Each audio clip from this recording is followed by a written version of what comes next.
آتا ہے کہ میرے نبی کا حکم ہے، میں نے اس کو مان کر رہنا ہے۔ وہ یہ نہیں دیکھتے کہ لوگ کیا کہتے ہیں، فلاں امام کیا کہتا ہے، فلاں مجتہد کیا کہتا ہے، فلاں محدث کیا کہتا ہے، فلاں کی اس کے بارے میں کیا حکم ہے، فلاں کی اس کے بارے میں کیا رائے ہے۔ میرے نبی کے صحابہ کا معاملہ بالکل ہی مختلف تھا۔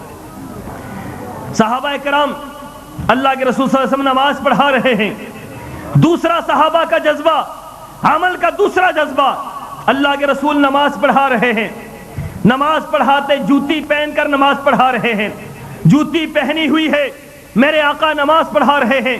نماز کے دوران ہی جبرائیل آئے کہ آپ کی جوتی صاف نہیں ہے، آپ کی جوتی صاف نہیں، آپ کی جوتی کے ساتھ کچھ لگا ہوا ہے۔ میرے آقا نماز کے اندر ہی جوتی اتار دیتے ہیں۔ میرے آقا نے نماز کے اندر جوتی اتار دی میرے آقا نے۔ صحابہ اکرام نماز کے اندر بھی میرے نبی کے انداز کو دیکھا کرتے تھے کہ ہمارے نبی کا انداز کیا ہے۔ نماز کے اندر بھی صحابہ کی نگاہیں نبی پر ہوا کرتی تھی کہ نبی کیسے کھڑے ہوتے ہیں، نبی کیسے بیٹھتے ہیں، نبی کا رکوع کیسا ہے، نبی کا سجدہ کیسا ہے، نبی کا جلسہ کیسا ہے، نبی کا تحیات میں ہاتھ کیسے ہیں۔ نبی آج لوگ یہ بات کہتے ہیں کہ نماز کا نقشہ نبی سے نعوذ باللہ من ذالک ملتا نہیں ہے۔ میں یہ بات کہتا ہوں کہ ایک ایک بات اگر آپ حدیث کے اندر دیکھنا چاہیں، یہ دیکھنا چاہیں کہ نبی کھڑے کیسے ہوتے ہیں، پورا نقشہ حدیث کے اندر موجود ہے۔ نبی نے ہاتھ کہاں باندھے، پورا نقشہ حدیث کے اندر موجود ہے۔ نبی رکوع میں کیسے گئے، پورا نقشہ موجود ہے۔ نبی نے رکوع میں اپنی پیٹھ کو کیسے رکھا، پورا نقشہ موجود ہے۔ نبی نے سجدہ کیسے کیا، پورا نقشہ موجود ہے۔ نبی کے سجدے کے اندر پاؤں کس طرف تھے، پورا نقشہ موجود ہے۔ نبی تحیات میں کیسے بیٹھے، پورا نقشہ موجود ہے۔ نبی نے سلام کیسے کیا، پورا نقشہ موجود ہے۔ نبی نے سلام کے بعد کون سے اذکار کیے، پورا نقشہ موجود ہے۔ رب کعبہ کی قسم ہے، نبی کی زندگی کا ایک ایک حرف، ایک ایک نقطہ صحابہ نے محفوظ کیا، اور آج تک وہ محفوظ ہے اور قیامت تک محفوظ رہے گا۔ کوئی یہ بات کہتا ہے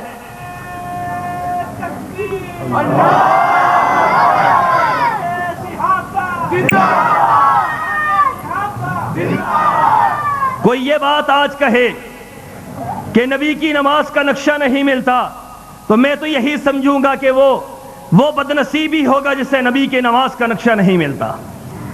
کسی نے ہم سے پوچھا تھا، کسی نے پوچھا کہ آپ فقہ کو مانتے ہیں یا نہیں مانتے، بات کیے بغیر میرا گزارا نہیں ہوتا۔ تو میں نے یہ کہا تھا کہ ہم نہیں مانتے، تو کہتے پھر آپ نماز کیسے پڑھتے ہیں، پھر آپ نماز کیسے پڑھتے ہیں اگر آپ فقہ کو نہیں مانتے۔ میں نے کہا کہ اللہ کے رسول کی نماز حدیث پاک کے اندر موجود نہیں ہے۔ لگتا یوں ہے کہ حدیث کے اندر نماز موجود نہیں ہے۔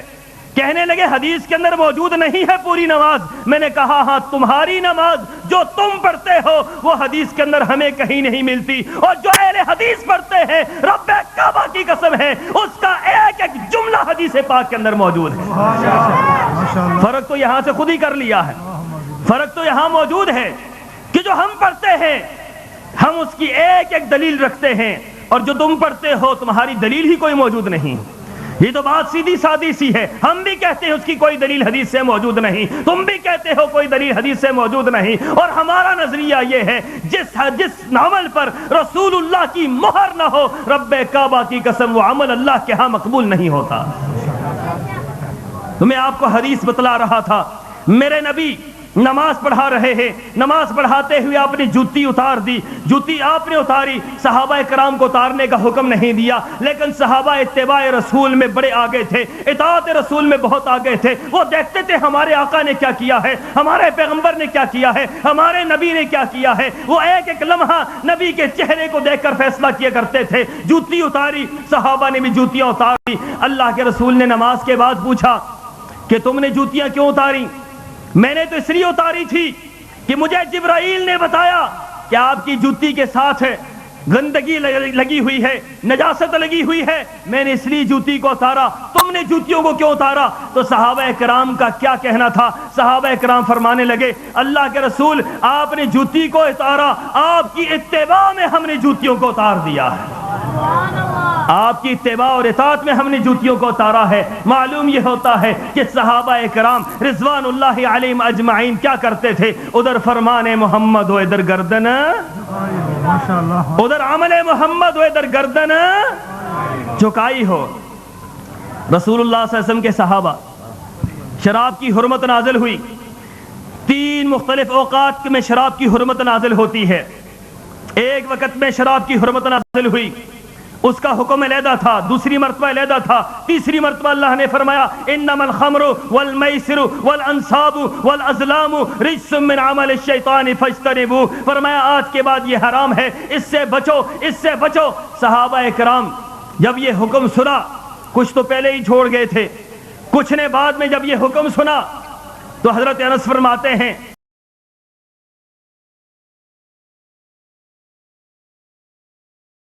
میں اس آیت کو لے کر صحابہ اکرام کے مجمع میں گیا جو بیٹھ کر شراب کے نشے میں بیٹھے ہوئے تھے، شراب پی رہے تھے، کسی نے شراب کو اپنے جام میں ڈالا ہوا تھا، کسی نے منہ کے ساتھ لگایا ہوا تھا، کوئی منہ کے اندر ڈال چکا تھا۔ اس دوران میں نے یہ آیت پڑھی انما الخمر والمیسر والانصاب والازلام رجس من عمل الشیطان فاجتنبوہ لعلکم تفلحون، بچ جاؤ اس سے، بچ جاؤ اس سے، اللہ نے حرام کر دیا ہے، اللہ نے منع کر دیا ہے۔ جب یہ آیت پڑھتے ہیں صحابہ اکرام، اور اس کے بعد عمل کیسے ہوتا ہے؟ جس کے منہ میں وہ شراب کا گھونٹ موجود ہے وہ منہ سے تھوک دیتا ہے، جس کے حلق سے اتر گیا ہے وہ انگلی ڈال کر وہاں سے نکال دیتا ہے، جس کے ہاتھ میں جام ہے وہ جام کو دیوار پر دے مارتا ہے، یہاں تک کہ مدینے کی گلیوں میں شراب ہی شراب نظر آتا ہے۔ اس کی وجہ کیا ہے؟ آج لوگ کہتے ہیں، میں کئی دوستوں سے کہتا ہوں کہ آپ یہ سگریٹ کیوں نہیں چھوڑتے؟ وہ کہتے ہیں سگریٹ چھوٹتا نہیں ہے، نسوار چھوٹتی نہیں ہے، یہ نشے کی لت ہے، یہ اتنی جلدی چھوٹتی نہیں ہے۔ میں یہ بات کہتا ہوں جس کے دل کے اندر محمد رسول اللہ کی اتباع کا جذبہ ہو، اطاعت کا جذبہ ہو، رب کعبہ کی قسم شراب جیسا بڑا نشہ جو بہت بڑا نشہ ہے، جو چھوٹتا نہیں ہے، جس کے نشے میں بندہ کچھ بھی کر سکتا ہے، لیکن صحابہ اکرام کیا ہے کہ ادھر فرمان محمد ہو، ادھر گردن جھکائی ہو، نبی نے فرمایا حرام ہے، انہوں نے گلیوں میں بہا کر یہ ثابت کر دیا کہ اللہ کے رسول کی اطاعت کے سامنے کوئی چیز کچھ بھی حیثیت نہیں رکھتی۔ کتنے لوگوں سے آج آپ پوچھیں جو داڑھی نہ رکھتا ہو، اسے پوچھیں آپ داڑھی کیوں نہیں رکھتے؟ لوگ کیا کہتے ہیں؟ جی بیوی ناراض ہو جائے گی۔ بیوی کا کیا کریں؟ بیوی ناراض ہو جائے گی۔ داڑھی نہیں رکھتے، لوگ کیا کہیں گے؟ صوفی بن گیا۔ داڑھی نہیں رکھتے، کیوں نہیں رکھتے؟ بس یہ داڑھی رکھ کر شرم آتی ہے۔ میں داڑھی منڈوانے سے شرم نہیں آتی بندے کو؟ اللہ کے رسول صلی اللہ علیہ وسلم کی سنت، آپ کا مبارک شکل و صورت، رب کعبہ کی قسم روئے زمین میں آپ سے بڑھ کر پیاری شکل و صورت کسی کی نہیں۔ وَأَحْسَنُ مِنْكَ لَمْ تَرَ قَطُّ عَيْنٌ وَأَجْمَلُ مِنْكَ لَمْ تَلِدِ النِّسَاءُ، کائنات کے اندر کسی ماں نے آپ جیسا چہرہ جنا نہیں ہے۔ کوئی ماں کیسے جن سکتی تھی؟ ایسا تو کائنات کے اندر کوئی پیدا ہوا ہی نہیں ہے۔ چاند اور ستارے اور سورج میرے نبی کے حسن کے سامنے ماند ہیں، یہ تو میرے نبی کا حسن ہے۔ اتباع صحابہ کی بات ہو رہی ہے کہ صحابہ اکرام اتباع کیسے کرتے ہیں۔ وہ صحابہ اکرام نے شراب کو گلیوں کے اندر انڈیل دیا اور یہ فرما دیا، ادھر فرمان محمد و ادھر گردن جھکائی ہو، کہ نبی کے فیصلے کے بعد، نبی کے حکم کے بعد کسی بات کی کوئی حیثیت باقی رہ سکتی؟ صحابہ اکرام میں حضرت خریم اسدی ایک صحابی ہیں رضی اللہ تعالی عنہ، بال لمبے ہیں، شلوار ٹخنوں سے نیچے ہے، بال بڑے لمبے ہیں، شلوار ٹخنوں سے نیچے ہے۔ اللہ کے رسول صلی اللہ علیہ وسلم کو پتا چلا، آپ نے دیکھا تو آپ نے بڑی تعریف فرمائی۔ آپ نے فرمایا خریم صحابی بڑا اچھا بندہ ہے، بہت اچھا بندہ ہے، جس کے اندر اچھائی ہو اس کی اچھائی کو تسلیم کرنا چاہیے۔ بعض اوقات کسی بندے کے اندر ایک برائی ہو، ہم پورا برائیوں کا مجموعہ بنا دیتے ہیں، یہ بھی اصلاح کا ایک طریقہ ہے۔ میرے نبی کیسے اصلاح فرما رہے ہیں؟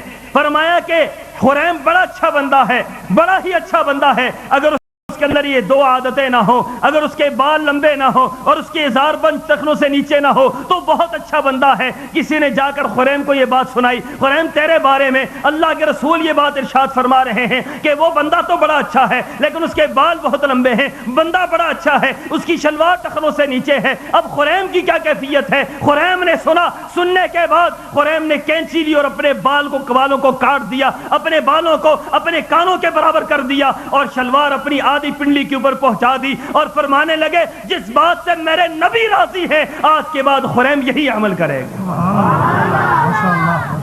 ادھر فرمان محمد ہو ادھر گردن. صحابہ اکرام دیکھا کرتے تھے کہ اللہ کے رسول کی رضا کس میں ہے, اللہ کے رسول چاہتے کیا ہیں. ایک صحابی نے اونچا مکان بنایا, گنبد نما مکان بنایا مدینۃ الرسول میں. اللہ کے رسول صلی اللہ علیہ وسلم وہاں سے گزر رہے ہیں, دیکھا اونچا مکان ہے, بڑا مکان ہے, گنبد نما مکان بنا ہوا ہے. آپ نے اس مکان کو پسند نہیں کیا, مکان نظر آیا آپ نے پسند نہیں کیا, آپ کے چہرے پر ناگواری کے اثرات پیدا ہوئے. آپ علیہ الصلوۃ والسلام نے اسی انداز سے وہاں سے گزر گئے.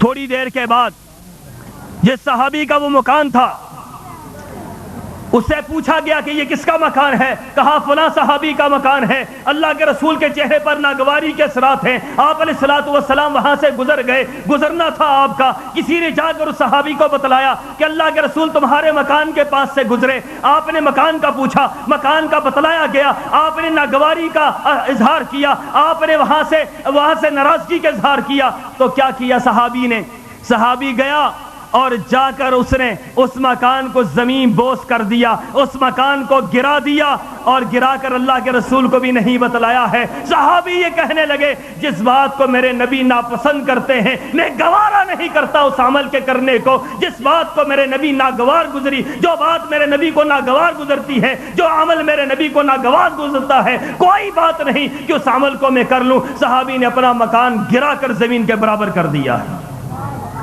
آج تو ہم بڑی بڑی باتیں کرتے ہیں اور بڑی بڑی باتیں سنتے ہیں. اللہ کے رسول صلی اللہ علیہ وسلم کی حدیث کی مخالف ہے. حدیث ایسی آئی ہے, ہمارا عمل دوسرا ہے. ہمیں کوئی سمجھائے, ہم کہتے ہیں ٹھیک ہے جی, ٹھیک ہے جی, مان لیں گے, ٹھیک ہے جی, بعد میں عمل کر لیں گے. صحابہ اکرام کا ایسا معاملہ نہیں تھا. اللہ کے رسول صلی اللہ علیہ وسلم خطبہ دے رہے ہیں, آپ نے فرمایا بیٹھ جاؤ. حضرت عبداللہ ابن مسعود وہیں پر بیٹھ گئے, جوتیوں پر ہی بیٹھ گئے. آپ نے دیکھا, آپ نے فرمایا عبداللہ تم کیوں بیٹھ گئے؟ فرمایا اللہ کے رسول آپ کی آواز سنی, بیٹھ جاؤ. پھر اس کے بعد پاؤں میں چلنے کی ہمت باقی نہیں رہی. جہاں فرمایا بیٹھ جاؤ وہیں پر بیٹھ گئے, جہاں فرمایا چلو وہاں پر چلے ہیں, جہاں فرمایا کہ یہاں پر جانوں کے نذرانے پیش کرو تو پھر جانوں کے نذرانے پیش کر دیے. جہاں پر فرمایا غزوہ تبوک کے موقع پر کیا ہو اپنے گھروں کے مال و اسباب کو لے کر آؤ, تو مال و اسباب کی کیا کیفیت ہے, کیا صحابہ کرام کے طریقے ہیں کہ حضرت عمر رضی اللہ تعالیٰ عنہ فرماتے ہیں کہ میں نے سوچا کہ آج میں سارے لوگوں سے آگے بڑھ کر خرچ کروں گا, آج میں ابوبکر سے بھی آگے بڑھ کر خرچ کروں گا. فرمایا گھر کے اندر گئے, گھر کے اندر اپنے مال و اسباب کو لیا, پیسوں کو لیا, گھر کے سامان کو لیا, دو حصے کیے, ایک حصہ گھر کے اندر رکھ دیا اور ایک حصہ لے کر اللہ کے رسول کے قدموں میں ڈھیر کر دی. آدھا مال لے کر آ گئے, آدھا مال وہاں پر لے آئے. رسول اللہ صلی اللہ علیہ وسلم نے دیکھا لوگ لا رہے ہیں, اور پھر ایک شخصیت آئی جن کا نام ابوبکر صدیق تھا, وہ بھی اپنا مال لے کر آئے. دونوں صحابہ مال لے کر آئے. اللہ کے رسول نے پوچھا عمر تم کیا لائے ہو؟ فرمایا اللہ کے رسول آج دل میں خوش ہیں کہ آج میں ابوبکر سے آگے بڑھ جاؤں گا. کہتے ہیں اللہ کے رسول مال کے دو حصے کیے, ایک حصہ آپ کے قدموں میں ڈھیر کر دیا, ایک گھر میں چھوڑ دیا. اچھا, پوچھا ابوبکر تم کیا لائے ہو اور کیا چھوڑا ہے؟ ابوبکر کا جواب کیا تھا؟ اطاعت رسول. دیکھو اللہ کے رسول نے فرمایا کہ مال کو خرچ کرو, کس انداز سے مال خرچ کیا جا رہا ہے. پوچھا ابوبکر تم کیا لے کر آئے ہو, کیا لے کر آئے ہو, کیا چھوڑا ہے؟ ابوبکر کہنے لگے اللہ کے رسول گھر کے اندر جو کچھ تھا لا کر آپ کے قدموں میں ڈھیر کر دیا. گھر کے اندر اللہ اور اس کے رسول کے نام کے سوا کچھ بھی موجود نہیں. کائنات کے اندر کون ایسی مثالیں پیش کر سکتا ہے؟ ادھر فرمان محمد ہو ادھر گردن. اور یہ کیفیت صحابہ کرام کی اتباع سنت کی آخری وقت تک رہی. حضرت عمر رضی اللہ تعالیٰ عنہ, صحیح بخاری کی روایت باب مناقب عثمان میں, حضرت عمر رضی اللہ تعالیٰ عنہ